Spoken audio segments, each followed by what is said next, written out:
Three questions. Who? Who had the opportunity? Well, Dan was the only other one in the house. Evidence will show you that. How? Who had the ability to stage a crime scene?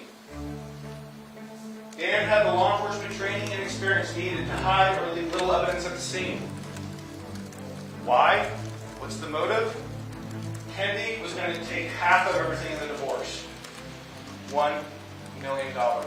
A former state trooper went on trial for strangling and shooting his estranged wife and then trying to stage the scene. First responders found her naked in a bathtub with a gunshot wound to her head. The dramatic trial against her ex had twists and turns, from the defendant's frantic 911 call to expert testimony from medical examiners that exposed Kendy Howard's true cause of death, to even the defendant allegedly trying to flee after being caught at the airport mid-trial. We are continuing our series of recaps of some of the biggest trials in the country with Idaho versus Daniel Howard. Welcome to Sidebar, presented by Law&Crime. I'm Jesse Weber. All right, we're continuing our trial recap series with a really disturbing case, and this concerns 48-year-old Kendy Howard, who was found dead in her master bathroom tub in Athol, Idaho on February 2nd, 2021.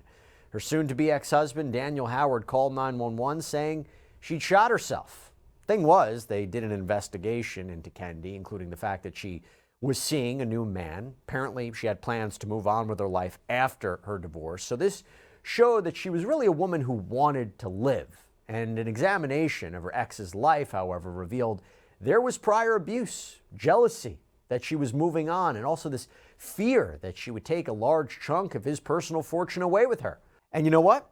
This was not the first time that Howard had apparently committed criminal acts in a jealous rage. You know, Howard was a decorated Marine. He had worked for the Idaho State Police as a trooper before he was placed on administrative leave and eventually fired because of criminal charges. 2013, Howard apparently learned that Kendy was having an affair with their neighbor, Matthew Wood, who was Howard's friend. So Howard was accused of confronting him at work, reportedly becoming so irate, so angry, that he tore a piece of metal off of Wood's desk and just hit his computer with it. Howard was later accused of pouring syrup in Wood's vehicle, stealing his mail, firing a shotgun at his house. Wood ended up moving to nearby Washington State, reportedly in fear of Howard, in fear of what he might do to him. Howard eventually admitted to some of this, agreed to pay restitution to Wood. He also received a suspended sentence of 3 years in prison. He spent 120 days in jail, had to do 600 hours of community service. And after losing his job with the Idaho State Police, Howard took a job in Alaska, spending 3 weeks there at a time working in the oil fields. But in the days before she died, Kendy picked Howard up from the airport, told him she wanted a divorce. And she reportedly told a friend that Howard's reaction to that was, quote, not good. But then, just 5 days later, Howard was at their home, purportedly filling out divorce papers, when he says he hears this loud thud upstairs where Kendy was. But apparently, he didn't go to check on things until nearly 2 hours later, and that's when he called 911, saying Kendy was naked in the bathtub with a gunshot wound to her mouth. But it took a while for investigators and prosecutors to build a case up against Howard. But we go to April of 2023, and he was officially charged with both first and second-degree murder of his wife. And he was also charged with domestic battery. Now, this was related to an incident in 2020, so this was less than a year before her death, where Kendy said she woke up during the night to find him straddling her on the bed. Apparently, she thought that he was going to smother her with a pillow. Quite a case. So with all of that as background, now let's get to the trial, which started in March of 2024. During his opening statement, prosecutor Stanley Mortensen eulogized the victim here. I want to introduce you to Kendy Howard. Kendy was a mother of 2 adult children. Kendy was a grandmother. Kendy worked for Kootenai Health for nearly 20 years.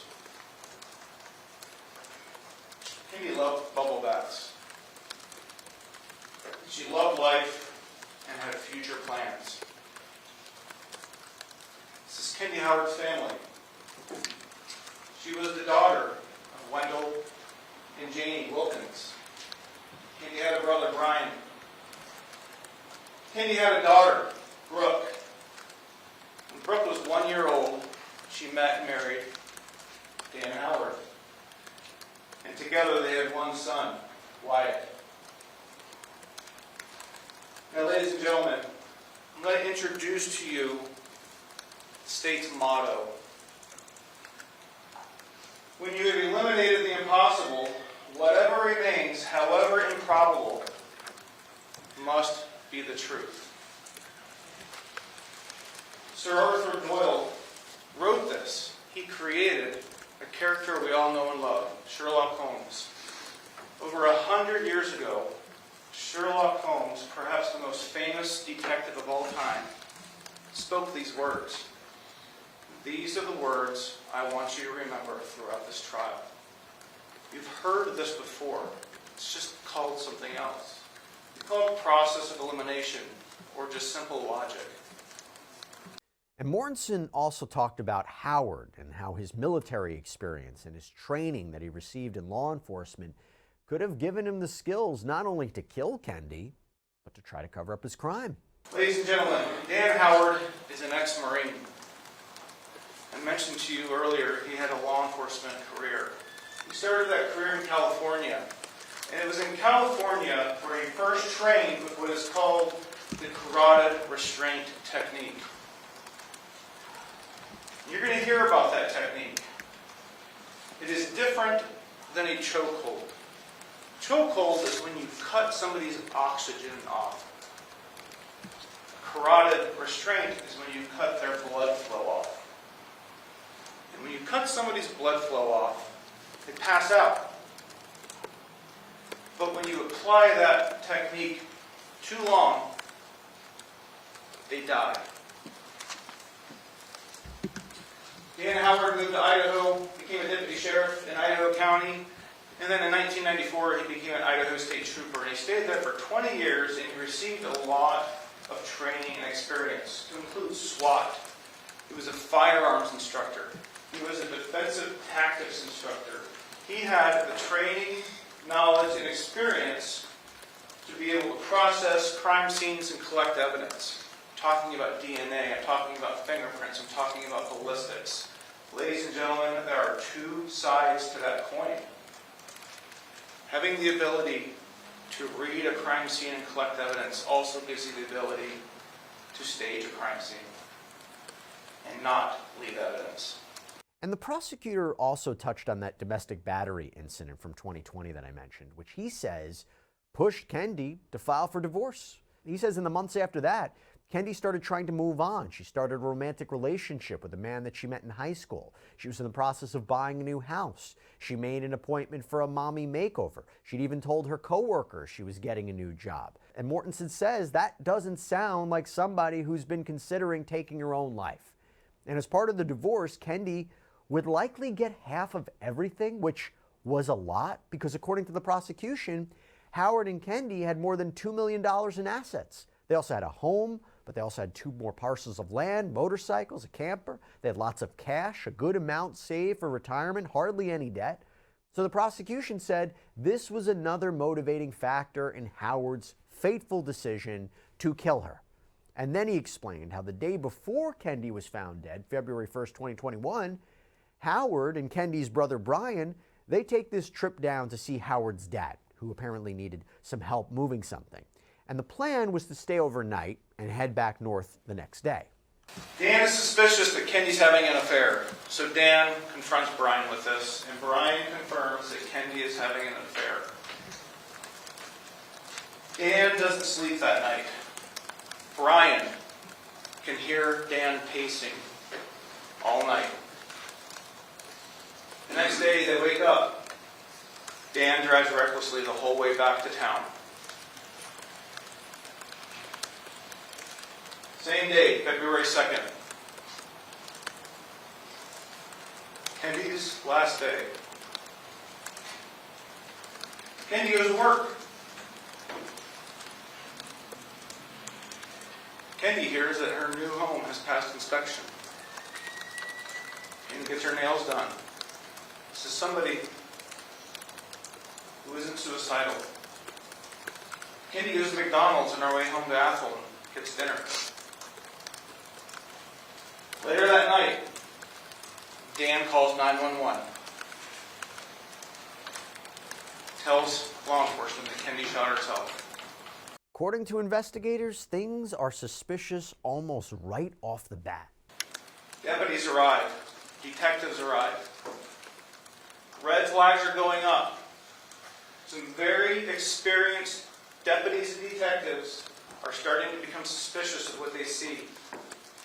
They find Kendy naked in a bathtub. Even brand new, inexperienced deputies are starting to notice that things are not adding up. Crime scene. Dan says Kendy shot herself. Gunshot wound to the mouth is found. No witnesses. Dan's the only one in the house. Officers notice some things. Again, Kendy's naked in the bathtub. Water was still warm. There's bubbles in it. Dan appears to be crying. There's no tears. None of Kendy's clothes are found in the bathroom. There's glass on the bedroom floor. There's a lot less blood in the bathroom than the deputies would expect after somebody's been shot in the mouth.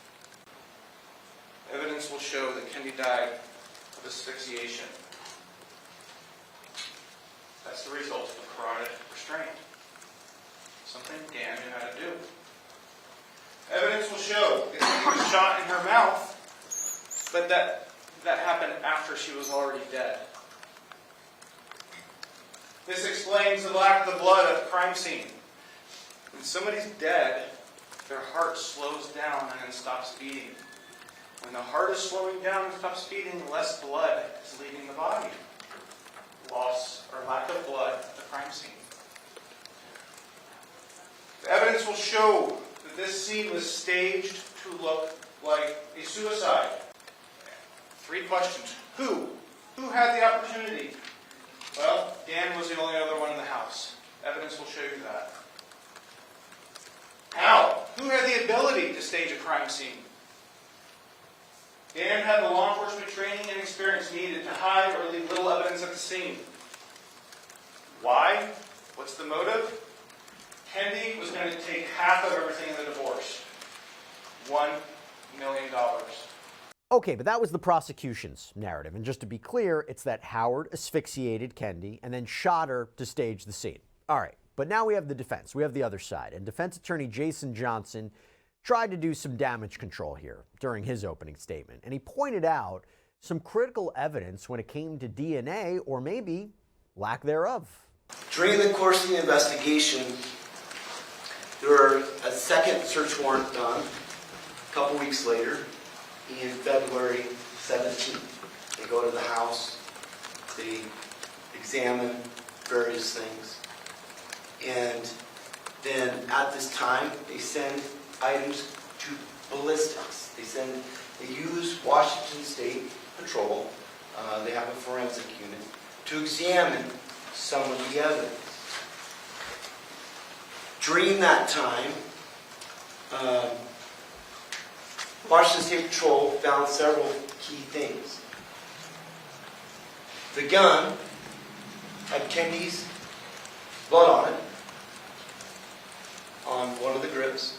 It had her DNA on it, and another male's DNA. Dan was excluded from the gun. You will hear that from one of the defense experts, that Dr. Desmond, that when he examined the evidence and the scene, that it is consistent. The body position, the mechanics, the gun placement is consistent with suicide. So an alternative theory or theories and trying to raise reasonable doubt here as to the prosecution's case. Okay. Now, as witness testimony got underway, the court heard Howard wailing and screaming on his 911 phone call, much of which is a little hard to understand, maybe fair to say impossible to understand, both for the jury and for the dispatcher trying to take the call and find out what's going on. I did try to get somebody there. You said your son shot himself? All right, come on, Dan. I can't understand you, okay? Question, of course, was Howard being genuine on that call? Now, here's something interesting. So according to officers' body cam video, when Howard called his stepdaughter, Brooke Wilkins, this is Kendy's adult daughter, Brooke, out of all things, immediately asked him if he killed her mom. Strange, right? We also heard from a blood spatter analyst who demonstrated why he thought Kendy's body had been moved in the bathtub. So using a styrofoam cup and fake blood, Randolph Beasley tried to show the jury how some of Kendy's bloodstains appeared to flow upward, which of course didn't really make sense if she was shot in the head. And he said it was likely that someone picked Kendy up by the arms and moved her into the bathtub. Another of the prosecution's witnesses, Philip Hanger, spoke about Kendy's likely mental state around the time she died. Hanger works for the state doing evaluations of people on involuntary mental health holds that are ordered by the court. And he reviewed Kendy's medical records along with other documents like police reports. He also looked through her Facebook messages, reviewed interviews with Kendy's relatives and friends. Here was his analysis. My impression from the collective of the records was that this is an individual who it's improbable that this person would be at risk, an imminent risk for self-harm, that this is not an individual who I would raise red flags to family members and suggest you've got somebody that needs additional intervention, needs more contact. She's at the maximum contact, maximum engagement. She was focusing on her future. This is not somebody who, in my impression, within a reasonable degree of psychological certainty, would be at imminent risk for suicide. And one of Kendy's friends, Carrie Maitland, also testified. And Maitland said that Kendy had told her about this affair, how she wanted to leave Howard, and she seemed to suggest on the stand that maybe she was afraid for her friend's safety. And like I said, she went high, angry, low, and finally it was like, Kendy, I gotta take you home. You're drunk. We're not getting anywhere here, you know, and I knew she had to work. So I took her home. And when I took her home, I was afraid for her. I was seriously freaking afraid for her. I'm sorry. And I told her, I said, Kendy, where's your gun? I looked through all the drawers in the room, and she says it's in the safe. And I said, okay, I'm gonna lay with you. And I laid there and I held her until she fell asleep. I went downstairs. I took all the kitchen knives and stuffed them in a Tupperware and threw them in the garage. I did not sleep that night. I went to her house every hour on the hour until it was time for her to get up and go to work. I begged her, please talk to someone. And she said she would. And my biggest regret is I never told anyone. Now, it seems that Kootenai County doesn't employ a medical examiner, so Kendy's autopsy was done by Dr. John Howard of Spokane County, Washington. By the way, no relation to the defendant here. He concluded that Kendy died from a gunshot wound. Obviously helpful to the defense's conclusion that Kendy did this to herself, right? However, a forensic specialist said on the stand that that conclusion was wrong. Dr. Howard told us his conclusion as to cause of death was gunshot wound. Do you agree with that or not agree with that? No, sir, I do not agree with that. Let's look at Dr. Howard's opinion that this fracture occurred from something related to the gun. Well, I can tell you it didn't happen from the saliva with the girl for two reasons. One, the bruising is on the outside and on the inside of the lip, not on the inside of the gun. And her teeth are not broken. And when I've seen injuries from a slide, meaning the top of a semi-automatic handgun going back into the teeth of Roper. And her teeth, both upper and lower, are pristine, which says this injury did not occur from the slide of the gun. Looking at the far side of her, on the right side, which is away from that fracture and the bruising on the left side, she has some damaged injury to that lower lip. That is what is consistent with some trauma pushing her lip into her teeth. And that is consistent with suffocation, pressure being applied to her nose and mouth. And not a gunshot wound? Not a gunshot, no, sir. Now, putting all of this testimony to the side, in an absolutely bizarre turn of events, on day 10 of this trial, the prosecution told the judge that Mr. Howard had been caught at the Spokane International Airport. You see, here was the problem. He was out on bond and wasn't allowed to be within 2 miles of this airport. But he was arrested at the airport on March 16th and extradited back to Kootenai County. In addition, Your Honor, we have to look at the timing of the departure. This wasn't a departure pre-trial. This was a departure, and Mr. Howard chose the timing of the departure after the state rested its case in chief. And the timing of that is significant because that was after Mr. Howard had a chance to assess the strength of the case against him. Some very compelling evidence is before the jury demonstrating that he is guilty of murder. Now, the defense argued that Howard was just following a friend who was returning a rental car at the airport, wasn't trying to go anywhere. The prosecution wanted to present this trip to the airport to the jury as evidence of consciousness of guilt, right? The idea that he was fleeing. Defense objected, instead wanted the jury polled about whether they had heard about the arrest. The judge denied both requests, saying that there wasn't clear proof about why Howard was at the airport, reminded the attorneys that he'd already instructed the jury not to watch or read anything about the trial. But, maybe not surprisingly, as a consequence of violating his bond conditions, Howard was locked up for the remainder of his trial. And in the end, Howard chose not to testify in his own defense. During closing arguments, the prosecution summed up their case. They walked the jury through the different manners of death, reminded them that Howard's law enforcement background would have made it possible for him to cover up his crime.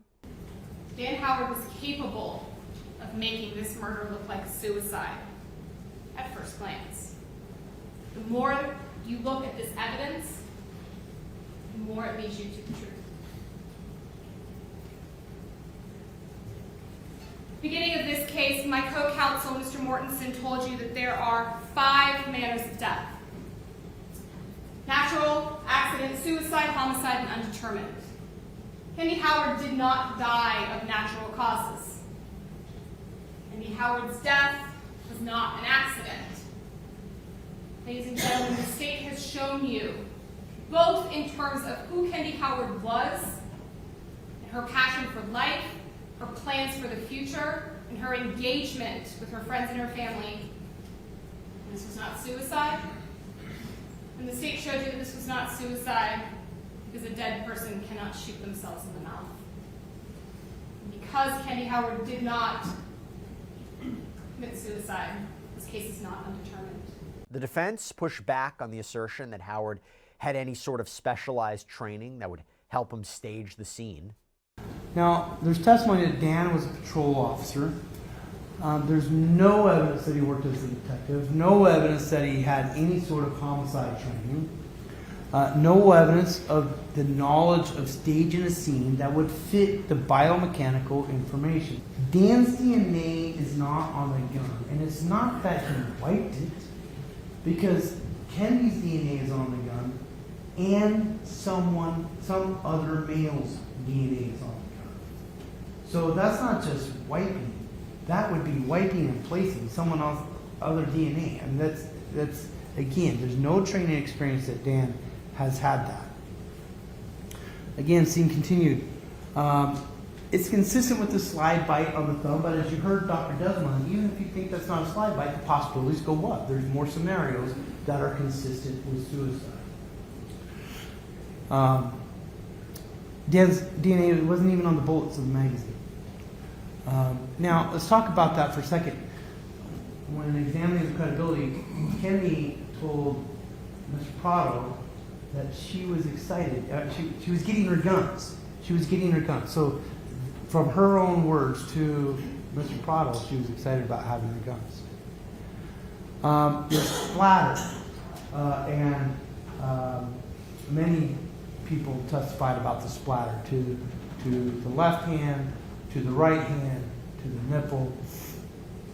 And so, again, how do you stage that, especially without training?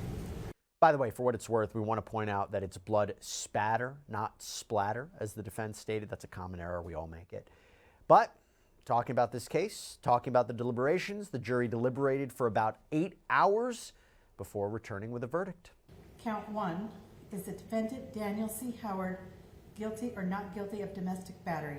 Guilty. Count 2, is the defendant Daniel C. Howard guilty or not guilty of murder in the first degree? Not guilty. Is the defendant Daniel Howard guilty or not guilty of second degree murder? Guilty. So the jury decided Mr. Howard did not commit first degree murder, but he did commit second degree. Howard was sentenced on May 23rd, and he appeared gaunt at the hearing, having reportedly lost around 50 pounds over the prior couple of months. And there was a report that he may have been doing that in an attempt to die. Well, this sentencing happened, and Judge Lamont Burries, the judge who presided over the trial, offered the opportunity for victim impact statements before he gave his own final thoughts on the case. And a woman read a statement on behalf of Jenny Wilkins. This is Kendy's mother. I thought having my heart ripped out once could never be taught. Oh no, the trial ripped it out again and stomped on it. How can someone sit there and watch the pictures of the trial of Kendy and not show any emotion like it was nothing? That right there tells you how evil he is. Dan and Kendy went to counseling after he got out of jail the last time. When he told the court he would do everything in his power to turn himself around. The counselor recommended he repeat therapy again, but he didn't. He picked drinking and drugs instead. He took the wrong choice. He needs to go away forever because he has shown through the years he will not change. I guess Kendy has the last laugh. Her kids are back together. Kinley has her uncle back. And Dan killing Kendy because of money, now he will be left with nothing. My life will never be the same. There are so many things that I cannot do. There will be so many things that I cannot do now that I used to love to do. I would like to thank this court, the prosecutors, the jurors, the judge. Thank you for finally getting justice for Kendy. Brooke Wilkins, who we talked about before, also spoke. Howard had been her stepfather since she was an infant. He'd also helped raise Brooke's daughter for several years when they moved in with him and Kendy. She told the court how her mother's murder has impacted her life and how Howard's actions afterwards just showed how cold and calculating he really was. I am cautious of everyone's intentions. I have been scared to let my daughter do normal things like play outside with her friends or walk to school. Why should I trust my judgment when someone that I let be around my daughter killed my mother? My daughter didn't just lose her grandma. She lost a grandpa, an uncle, a great-grandpa, and other people she was close to. Hurtful things were said to her the day that she learned my mom died. She was 8. Due to Dan's actions, my daughter was subjected to adult problems that children should not be exposed to. Dan deliberately made decisions following her death to cause me stress and pain. In the weeks following her death, he removed money from my bank account. Both mine and my daughter's phones were turned off.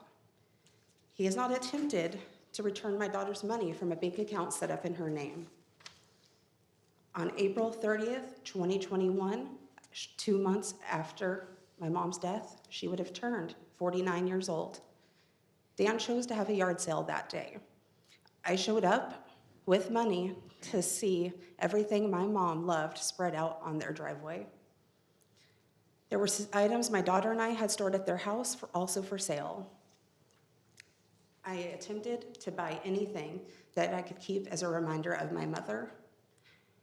Glass chickens were meaningful to my daughter, as my mom has always told her they would be hers when she died. I had made previous attempts to get these and didn't receive a response. These were sold at this yard sale. When I arrived, Dan called 911 and had me trespassed from the home I grew up in. This was clearly out of malice. It is one of the last things he could do without physically hurting me. This is my punishment for not falling in line and daring to question Dan. And as I mentioned before, when Howard called Brooke the day of the murder to tell her that Kendy was dead, Brooke immediately asked him if he was involved. During her victim impact statement, she spoke to Howard directly. Dan, this is what you may not know. In the immediate weeks following Mom's death, I tried to convince myself that you were not capable of doing this, that I was wrong, that my gut was telling me something that wasn't not true.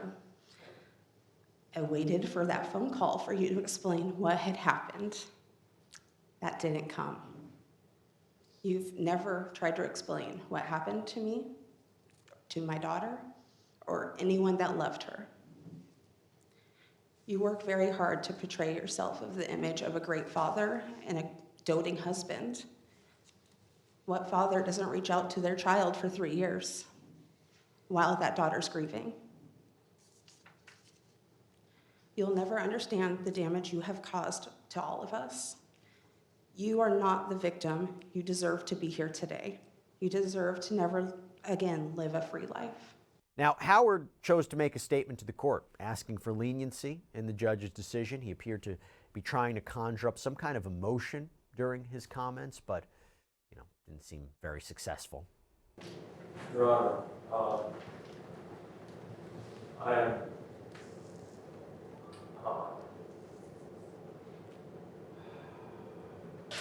excuse me for a second.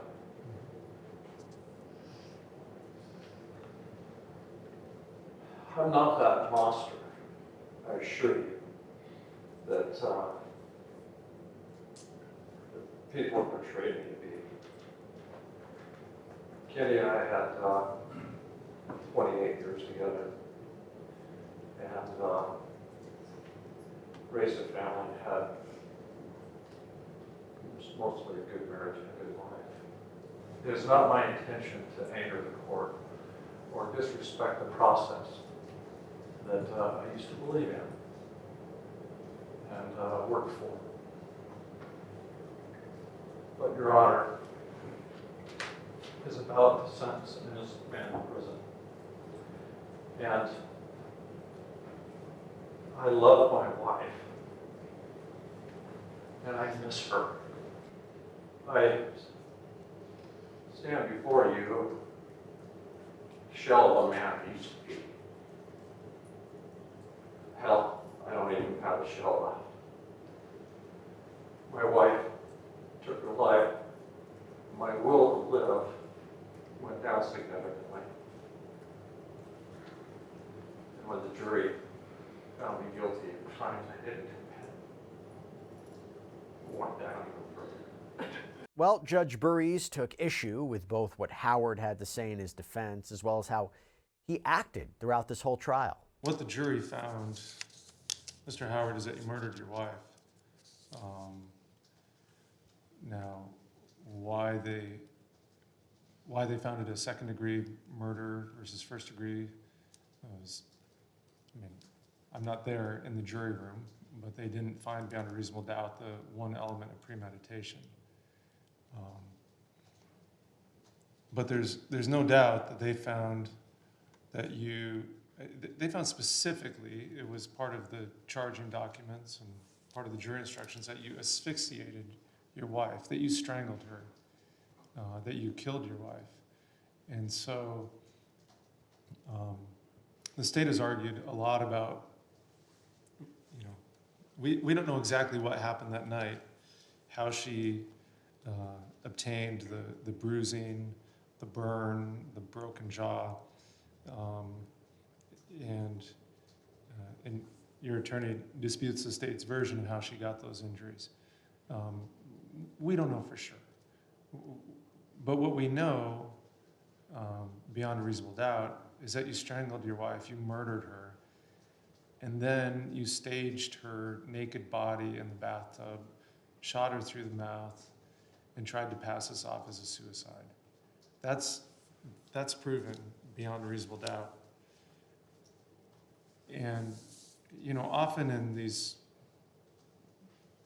in horrible crimes like this, everybody wants to know why. And often we don't know why. And I can't get inside your brain, but the pretty clear evidence, I agree with the state, is that this was due to, you know, jealousy, greed, pride, anger, revenge, some combination of that. And because of that, you killed your wife. And you killed her in a brutal manner. From my view of the evidence and from what came out, despite your efforts at the time to appear emotional and sad and distraught, it's clear to me that you're a remorseless killer. Sometimes the nature and gravity of the offense standing alone is sufficient to justify a fixed life sentence. And that is what I'm going to impose here. I think Kendy's family deserves to have that closure. The crime is so egregious that I don't think you should be released at any point in the future. So there you have it. Howard was sentenced to life in prison without the possibility of parole, and according to the Idaho Department of Corrections, he is currently incarcerated at the Idaho State Correctional Institution Medical Annex in Boise. That's all we have for you right now here on Sidebar, everybody. Thank you so much for joining us. And as always, please subscribe on Apple Podcasts, Spotify, YouTube, wherever you get your podcasts. I'm Jesse Weber. I'll speak to you next time.